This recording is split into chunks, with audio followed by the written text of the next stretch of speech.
Салют сануудаа бүхэнд юуны өмнө өдрийн мэндийг хүргэе. Би болохоор Монгол Улсын их сургуулийн археологи антрополог хүн амын зүйн техникийн антрополог хөтөлбөрийн 4-р төвчний оюутан мөнхчин.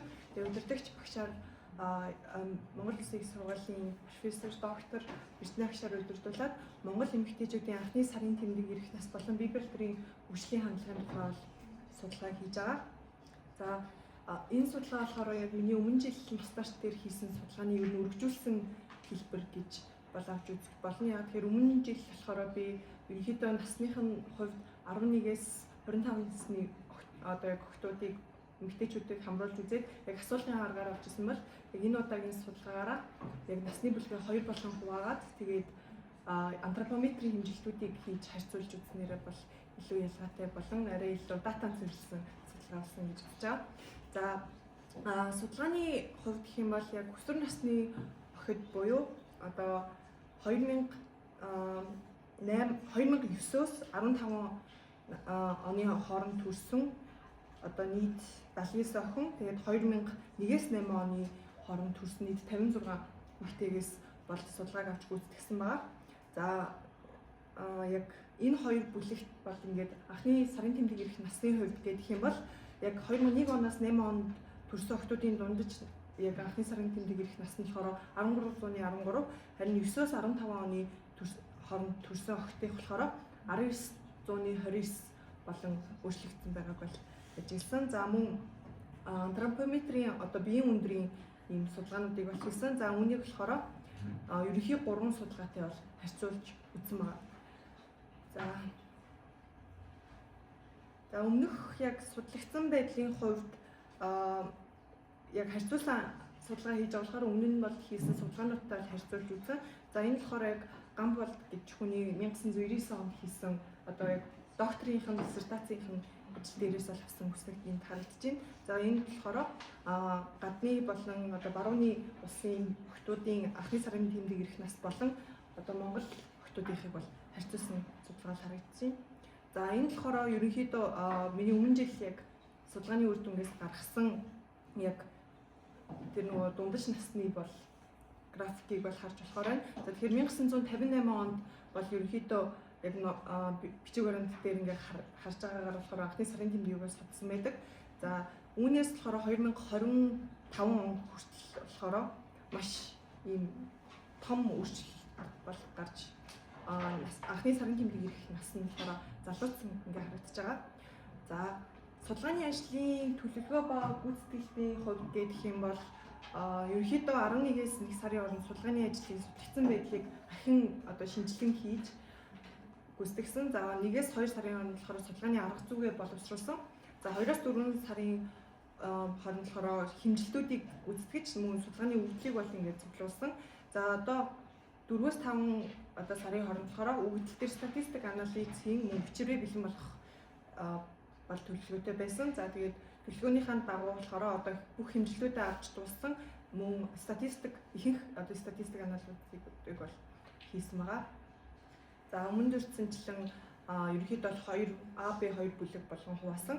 За Б бүлгийн хувьд буюу одоо насанд хүрсэн 56 эмэгтэйчүүдийн болохоор арцагны өргөн, за ташааны өргөн буюу одоо bispinal тэгээ мөрний өргөн болон цээжний бүслүүрийн юм наривчлсан хэмжилтүүдийг болохоор Мартины багчаар бол хийж авсан байгаа. За харьцуулсан судалгаануудын хувьд гэх юм бол Намсрын нэгдэн 1990 онд хийсэн судалгаа, Нэмдорж 1994 онд хийсэн судалгаа, за 2009 онд Гүндүмаагийн хийсэн судалгаатай бол ерөнхий хэмжилтүүдийг бол харьцуулж үзсэн байгаа. За биеийн өсөлтийн хувьд энд болохоор яг жинг бол харьцуулсан бол харагдаж байна. За үүнээс харахад болохоор хэд эмэгтэйчүүдийн жин бол ерөнхийдөө жил ирэх тусам нэмэгдэх юм хандлага бол харагдаж байна. За биеийн жин болон биеийн жингийн индексийг мөн тооцож үзсэн. За биеийн жингийн индексийг болохоор ерөнхийдөө жинг хуваах нь өндрийн квадрат гэдэг. За тэгээд ингээд яг хараад үзэнгүүт ерөнхийдөө бол тийм их бол өссөн харагдаагүй. Гэхдээ ер нь өсөх хандлага байгаа юм болов уу гэж харагдаж байна. За өндрийн хувьд гэх юм бол мэдээч маш юм том өөрчлөлт үзүүлсэн буюу 1980 болон 2026 онд авсан энэ хоёр өндрийн дунджийн хооронд болохоор бүтэн юм 6 см-ийн бол зөрөө бол харагдаж байгаа маа. За мөн өмнө насан одоо хэмжилтүүдээс арцгийн өргөн болон анхны сарын тэмдэг одоо ирсэн насны болон хамаарлын регрессийн шинжилгээ хийж бол үзсэн. За өмнө дээрс шинжилгээний хариуг харах юм бол яг биеийн өндөр арцгийн өргөн мөрний өргөнтэй ерөнхийдөө анх ирэх нас нь хамааралтай гэвч бол тийм одоо статистик ач холбогдолтой хамаарал байхгүй. За энэ дундаас болохоор хамгийн одоо илүү ингээ хамааралтай байгаа нь болохоор арцгийн өргөн буюу бие алиагийн өргөн бол байгаа. Тэгээ энэ болохоор уруу хамааралтай буюу одоо сарын тэмдэг эрт ирэх тусам насанд хүрсэн одоо үеийн арцгийн яс баг зэрэг өргөн болох юм гэдэг нь хандлага байгаа юм болов гэсэн үр дүн бол ерөнхийдөө гарсан байгаа. Тэгээд ач холбогдлын хувьд гэх юм бол ерөнхийдөө анхны сарын тэмдэг ирэх нас нь өөрөө биологийн хувьд яг тухайн эмэгтэй хүн одоо охиныг ингээд ийм төрөхөд бэлэн болсон байна буюу ингээд насанд хүрсэн байна гэдэг юм нь бол тохиол байдаг. Тэгээд ерөнхийдөө энэ одоо түүхэн цаг үеийг ингээд хараад үзэх юм бол одоо анхны сарын тэмдгийн нас нь ингээд эрсэж байгаагаараа эмэгтэй хүн биологийн хувьд илүү ийм эрт одоо бэлэн болоод байна буюу нийгэм болон биологийн хэрэгцээний хооронд ийм насны маш том бол зөрүү гарч байгаа. Ягаад тэгэхээр анхны сарын тэмдэг ирэх насны дунд чинь 12.4 байхад одоо анхны гэрлэх нас 23 байна гэдэг бол энэ өөрөө биологи болон нийгмийн маш том юм ялгааг харуулж байгаа. За мөн яг шинжлэх талын хувьд гэх юм бол ангаах болон хүн ам зүйн салбаруудын юм нөхөн үрчхүй тооцдог бүх одоо юм томьёо гэх юм уу ийм зүйлүүд дээр анхны сарын тэмдэг ирэх нас нөхөн үрчхүйн насыг 15-аас эхэлж тооцдог. За энэ нь болохоор ерөөсөө одоогийн энэ нийгмийн нөхөн үрчхүй судалгаан дээр илүү хоцрогдсон үр дүн юм болов гэж хэлж байгаа. Баярлалаа. За баярлалаа.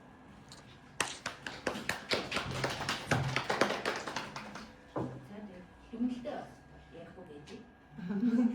Юу гэдэг бидний хурал дээрээс харуул. Сүрдээ тийм харуулсан юм байна гэж бодож. Хамгийн их анзаардаг юм бол үгс талтаа. Лаавчжээ. За гэрчгэн дээр Монголын эмэгтэйчүүдийн дээр фасил хийгдсэн. Үгс талтаа дээр анхаараад тэгээд нөгөө ишүүл зүйл дээрээ хараад тэгээд ингээд гамбар гэдэг судалгаа 1990-ээс онцлоо. За энэ 2025 дээр үчиг өөрөөхөө хэлсэн. Тийм өмнө жил хэлсэн. Тэгээд энэ дээр өөрөөхөө намсраа найд. Бас нэг юм даа. 1994-80 он. Тэгээд 2025 он яг уу ер нь бол хамгийн сүүлийн судалгаанууд нь 98 оноор таслаж юм гэж хэлсэн.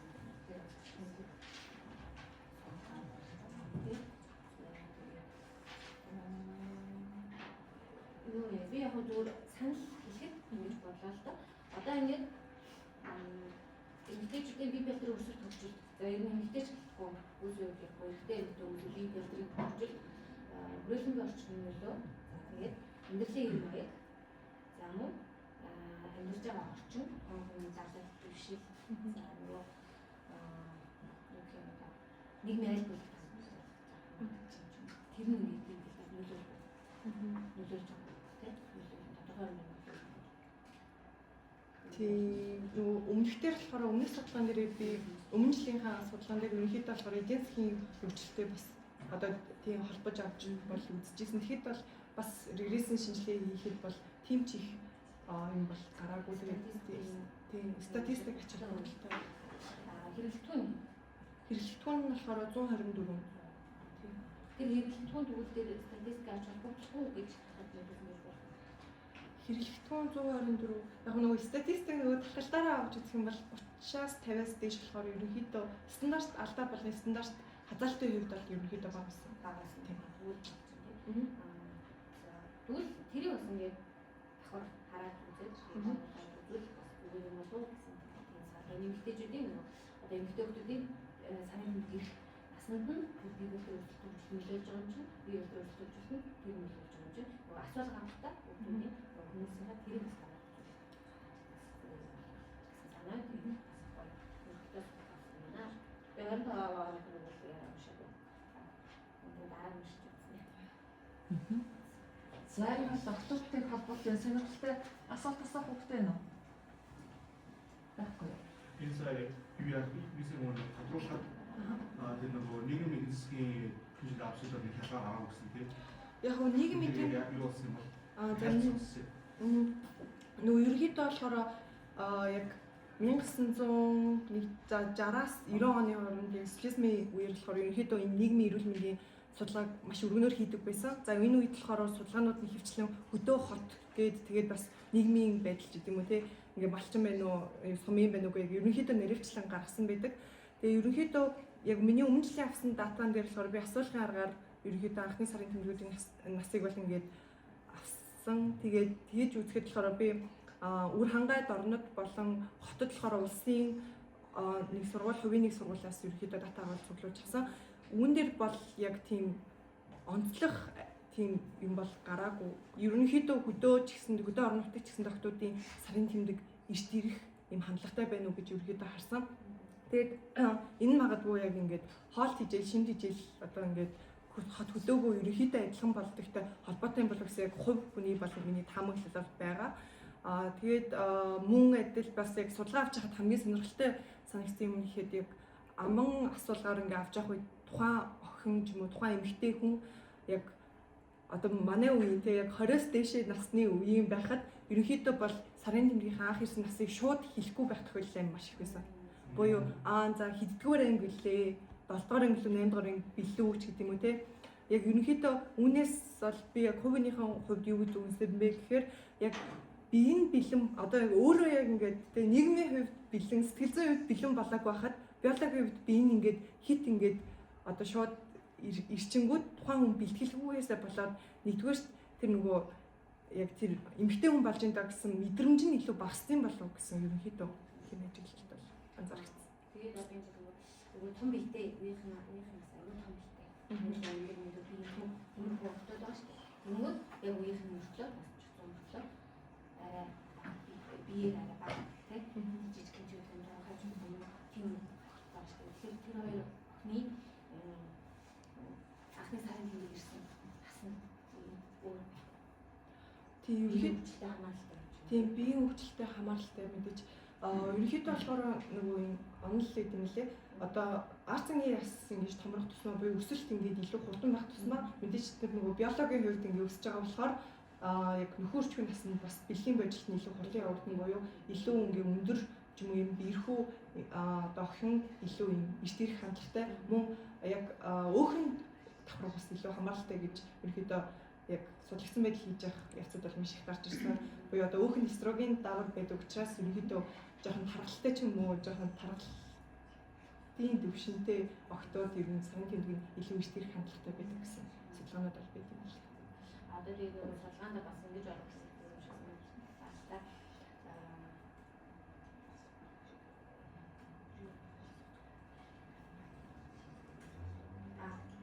Сарын тэмдэг анхны сарын тэмдэг ирэхэд хоомны биеийн байдал эрүүл мэндийн яг сарын тэмдэг одоо эрхийг нь тасалдуулдаг ч юм уу тийм өвчлөлтүүд ч юм уу тийм юм ямар ямар тийм ингээд өвчлөлтүүдээс сарын тэмдэг ингээд ирэхгүй болоод тийм нөгөө хүн гахаад сарын тэмдэг ирэх очоод ирэхгүй тийм ямар нэгэн өвчлөлт байх гэдэг болоод энэ өвчлөлтүүд бас сарын тэмдгээс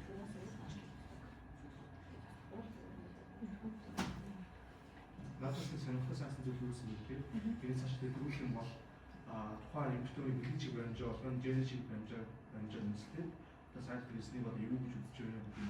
Олж үзэх хэрэгтэй юм шиг байна. Яг тэгэхээр LGBT хүмүүс байгаа, LGBT хүмүүс non-binary, transgender хүмүүс байгаа. Тэр хүмүүсийн бас одоо тэр процессыг юу гэж үзэж байгаа юм бэ? Mirad бас сонирхолтой байх хэрэгтэй. Бас ингээд бийжээс ярахаас гадна зүгээр хөө яг би одоо өөрөө яг албан биш амьсан юм хүчсэн дээ зүгээр надад тийм зүгээр саналж байна. Тэр хаваасаа. За баярлалаа. Амар сонирхолтой нийгмийн зүгээс амар сонирхолтой судалгаа хийх юм. За баярлалаа.